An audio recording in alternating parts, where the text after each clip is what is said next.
Todo ser humano pasa por momentos de encrucijada, momentos donde es necesario tomar decisiones. ¿Usted los ha tenido? Yo también. Y por lo regular esas decisiones son entre mantenernos en lo que siempre habíamos hecho, atados al pasado, o movernos al futuro, dar un paso adelante, caminar en esperanza.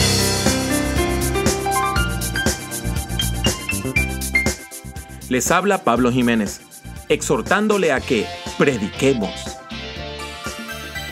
Le doy la bienvenida a este podcast dedicado a la predicación, el liderazgo y la teología pastoral. Esperamos que el tema que tenemos para el día de hoy sea de gran edificación a su vida. Claro está, es mucho más seguro hacer lo que siempre hemos hecho y sencillamente acomodarnos a lo que ha sido la tradición. Empezar algo nuevo, lanzarnos en una nueva empresa, eso siempre es difícil. El pasado nos da cierta seguridad. Sin embargo, es importante que nosotros nos atrevamos a caminar en esperanza, que nosotros nos atrevamos a soñar con nuevos futuros, con nuevas opciones para nuestra vida y que eso nos motive a comenzar de nuevo. Nosotros sentimos mucha presión cuando tenemos que tomar decisiones, cuando pensamos qué va a decir la gente, cómo van a reaccionar, cuál es el qué dirán de la gente que nos rodea, nos aceptarán, nos rechazarán, cómo nos van a tratar.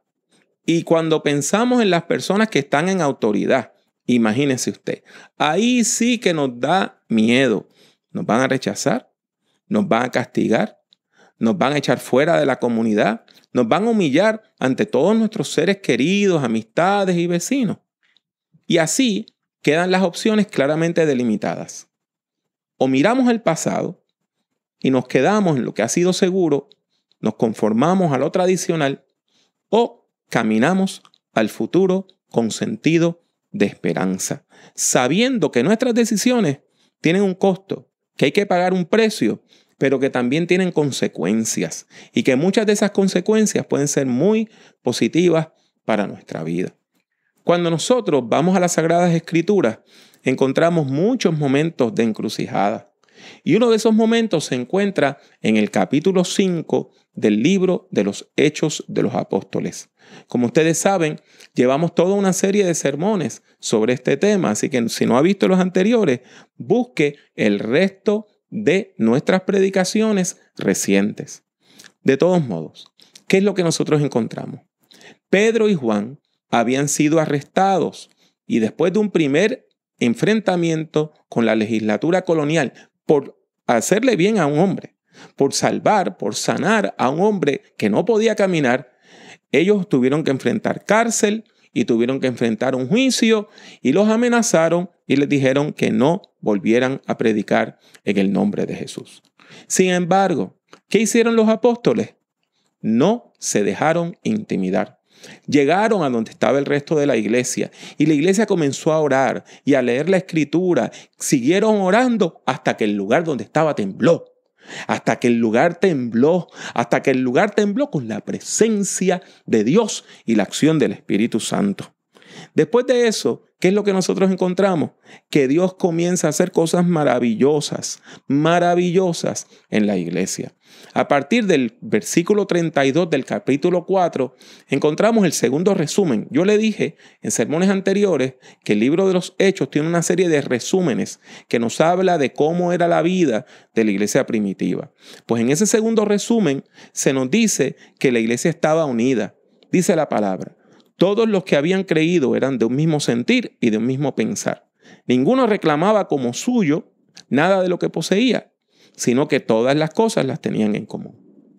Más adelante encontramos un tercer resumen que comienza en el versículo 19 del capítulo 5. Y ahí hay una descripción muy particular de la vida de la iglesia. En primer lugar, se nos dice que Dios estaba haciendo señales y maravillas. Dios.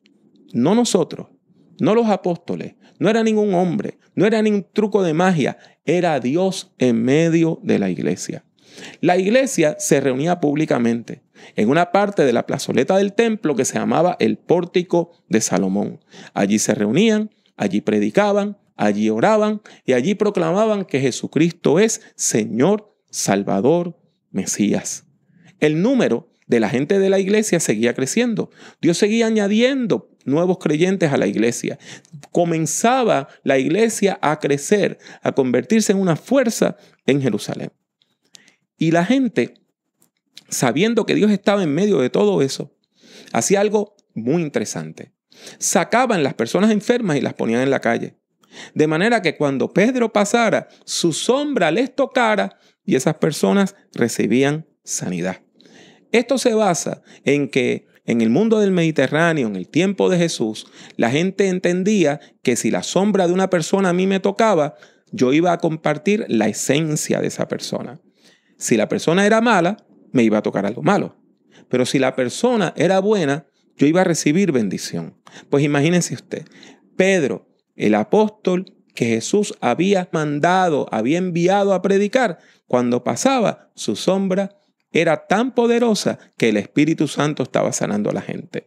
Y sabe, eso no solamente ocurre aquí. Si usted va a Marcos 5:56, se dice lo mismo, que cuando Jesús pasaba, la gente sacaba a los enfermos a la calle. Y cuando vamos a Hechos 19:12, se nos dice lo mismo sobre Pablo. Es más, que la gente le decía, deme algo que usted se haya puesto, una pieza de su ropa. Y con eso la gente recibía sanidad. Ese resumen nos sigue diciendo que la gente venía de todos lados buscando sanidad y buscando liberación. ¿Sabe lo que pasa?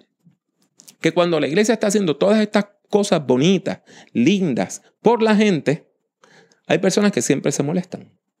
Hay personas que no quieren que usted esté bien. Hay personas que no quieren que usted reciba bendición. Hay personas que no quieren que usted sea feliz. ¿Y sabe qué hicieron? Los saduceos, que eran los que dominaban el templo y la legislatura colonial, mandaron a apresar a los discípulos.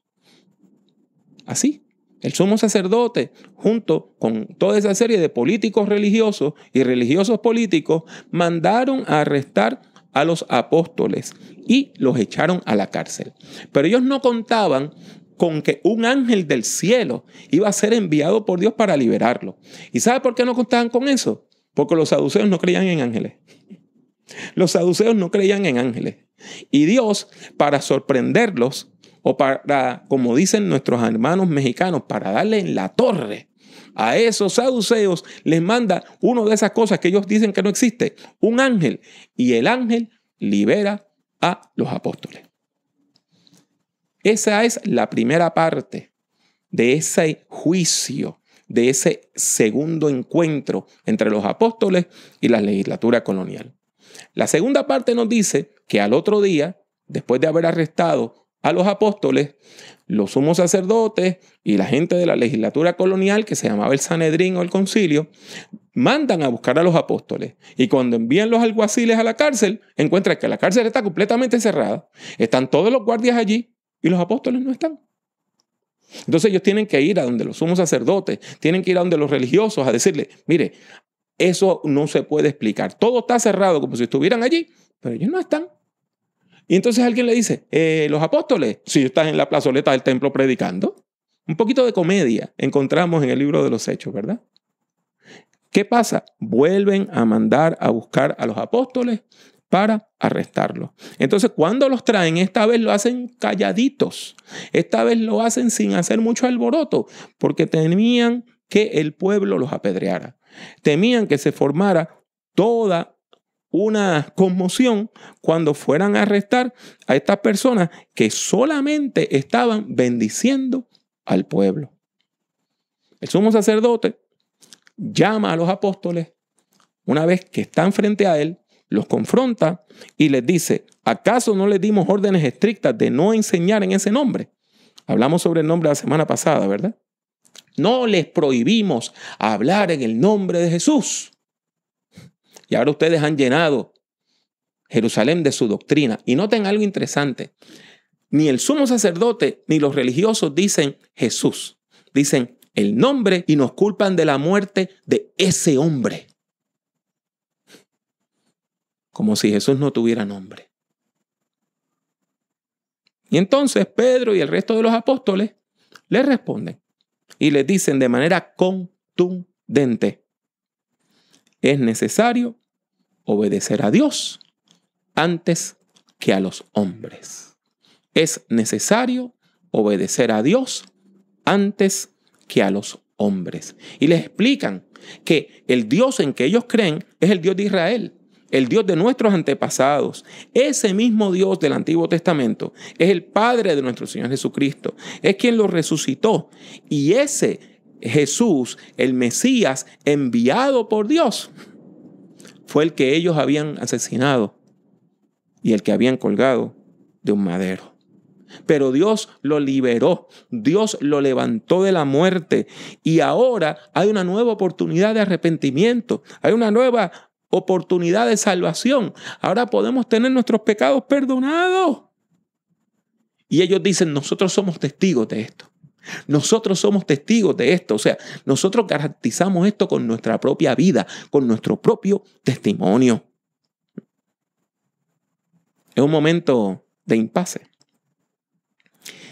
Y en esos momentos, Dios permite que gente sabia, sobre todo gente mayor, porque han vivido y tienen la sabiduría que da la Universidad de la Vida, hablen. Y un hombre que se llamaba Gamaliel, que era un rabino, que de acuerdo a la tradición fue el gran maestro del apóstol Pablo, interrumpe al sumo sacerdote, pide la palabra, le pide a la gente del concilio que excusen a los apóstoles y les habla con el corazón en la mano. Y les dice: varones israelitas, piensen bien en lo que van a hacer con estos hombres. O sea, es una palabra de advertencia, es una palabra de juicio, es una palabra que les dice que hay que tener cuidado. Y les da dos ejemplos: que en tiempos recientes se había levantado un hombre llamado Teudas, y un poquito antes, ya cerca del tiempo de Herodes el Grande, al final de su reinado, y cuando empezó a gobernar Arquelao, se levantó otro hombre llamado Judas el Galileo. ¿Y sabe qué? Esos dos hombres se levantaron y tenían seguidores, y la gente pensaban que eran el Mesías, cada uno de ellos, y murieron, y esos grupos desaparecieron. Entonces Gamaliel les dice: pues mire, por eso yo les digo, olvídense de estos hombres. Olvídense de estos hombres. Déjenlos. Porque si esto que hacen es de carácter humano, se va a desvanecer, se desvanecerá. Del mismo modo que se habían desvanecido los movimientos de revuelta de Teudas y de Judas. Sin embargo, mire lo que le dice. Mire lo que le dice en el versículo 39. Pero si es de Dios, no lo podrán destruir. No vaya a ser que ustedes se encuentren luchando contra Dios. Qué palabra más solemne. Qué consejo más sabio. Es suficiente como para hacernos frenar en la vida, para pararnos en seco. Si esto es de Dios, no lo van a poder detener. Si esto es de Dios y ustedes lo atacan, se van a encontrar luchando contra Dios. En un momento de juicio, en uno de los pocos momentos donde vemos al liderazgo político y religioso actuar de manera juiciosa, todos están de acuerdo con el viejo rabino Gamaliel. Así que llaman a los apóstoles. Y claro está, siempre los intimidan, siempre los azotan, porque eso es lo que hacen los imperios. Los imperios usan la violencia, usan la intimidación, usan todo lo necesario para oprimir.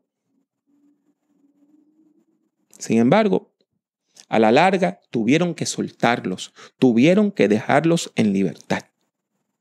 Y los apóstoles, torturados y azotados, dice la palabra que salieron del concilio felices de haber sido dignos de sufrir por causa del nombre.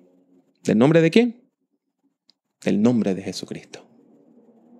Y todos los días aunque les habían dicho que no lo hicieran, seguían enseñando y seguían anunciando la buena noticia del nombre de Cristo Jesús, Señor nuestro. ¿Qué historia más hermosa? ¿Qué historia más contundente? Y yo sé que usted que me está viendo ha sentido claramente la voz de Dios cuando le dijo, ¿tú estás luchando contra mí? Usted sintió el Espíritu Santo preguntándole, ¿tú estás luchando con Dios? La buena noticia que yo le tengo hoy es que no hay que seguir luchando con Dios, porque Dios desea ser su amigo. Dios desea ser su aliado. Dios desea ser su compinche. Es más, Dios desea ser su cómplice. En este modelo que Dios tiene, en este propósito que Dios tiene, de que usted sea feliz, de que usted encuentre la vida, de que usted muera riendo porque ha encontrado la paz. Por lo tanto, mi exhortación hoy es, vamos a dejar de pelear con Dios. Vamos a dejar de mirar al pasado.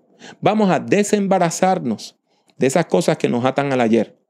Y vamos a caminar al futuro con esperanza en el nombre de Jesús. Amén. Les habla una vez más Pablo Jiménez. Deseo darle las gracias por escuchar este podcast. Si desea escuchar o ver algunas grabaciones adicionales, estas son las opciones. Suscríbase a Prediquemos por medio de iTunes o de su aplicación favorita para descargar audio desde el Internet. Si ha disfrutado de este programa, le ruego que deje una valorización positiva del mismo, ya que eso ayudará a que otras personas puedan encontrar nuestro podcast. Visite nuestra página en el Internet drpablojimenez.com. Allí encontrará centenares de documentos en texto, audio y vídeo relacionados a la predicación, la teología pastoral y el liderazgo cristiano. El acceso a todos estos documentos es completamente gratuito. En YouTube, acceda a mi canal, que también se llama Dr. Pablo Jiménez. Allí hay más de 800 vídeos de sermones, conferencias y además algo de música cristiana. En las redes sociales me consigue utilizando el mismo nombre, Dr. Pablo Jiménez. En particular, puede encontrarme en Twitter, Facebook, LinkedIn, Tumblr y también en Instagram, entre otras redes. Y si desea comprar algunos de mis libros, tales como Principios de Predicación o Predicación en el siglo XXI, tiene dos opciones. La primera es ir a la sección de libros en mi página drpablojimenez.com. La otra es ir directamente a amazon.com y colocar mi nombre, Pablo Jiménez, en el buscador. Ha sido mi placer tenerle en este podcast. Que Dios le bendiga mucho y que Dios le bendiga siempre.